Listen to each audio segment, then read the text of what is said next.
შინაგან საქმეთა სამინისტრო დანაშაულის პრევენციის მიზნით აგრძელებს უკანონო იარაღის ამოღებას. ცეცხლსასროლი იარაღის და საბრძოლო მასალის მართლსაწინააღმდეგო გასაღებასთან აქტიურ ბრძოლას. შინაგან საქმეთა სამინისტროს ცენტრალური კრიმინალური პოლიციის დეპარტამენტის თანამშრომლებმა თბილისში ორი პირი დააკავეს.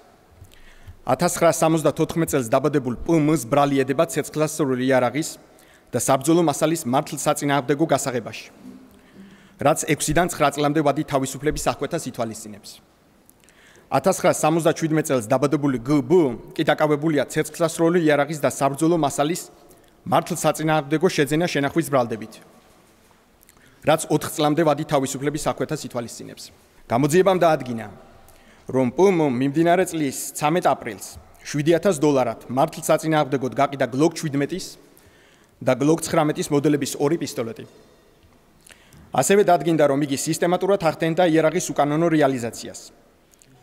პოლიციამ პ.მ.-ს კუთვნილი იარაღის მაღაზიიდან ნივთი მტკიცებად ამოიღო შესაბამისი დოკუმენტაციის გარეშე არსებული კალაშნიკოვის სისტემის G47-ის მოდელის ორი ავტომატური ცეცხლსასროლი იარაღი, მაკაროვის სისტემის პისტოლეტი და კარაბინის სისტემის შაშხანა.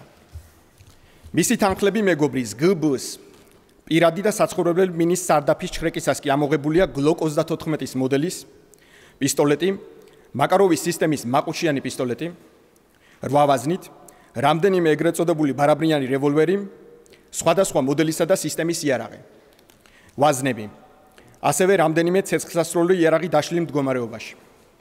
ამოღებული იარაღის და საბრძოლო მასალის ზუსტი რაოდენობის და ვარგისიანობის დადგენის მიზნით დანიშნულია ბალისტიკური და სხვა სახის ექსპერტიზები.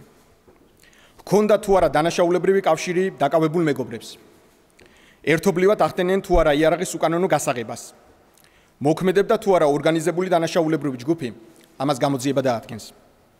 გამოძიება ცეცხლსასროლი იარაღის და საბრძოლო მასალის მართლსაწინააღმდეგო შეძენა შენახვის და გასაღების ფაქტებზე საქართველოს სისხლის სამართლის კოდექსის 236 მუხლის მეორე და მეოთხე ნაწილებით მიმდინარეობს. დიდი მადლობა ყურადღებისთვის.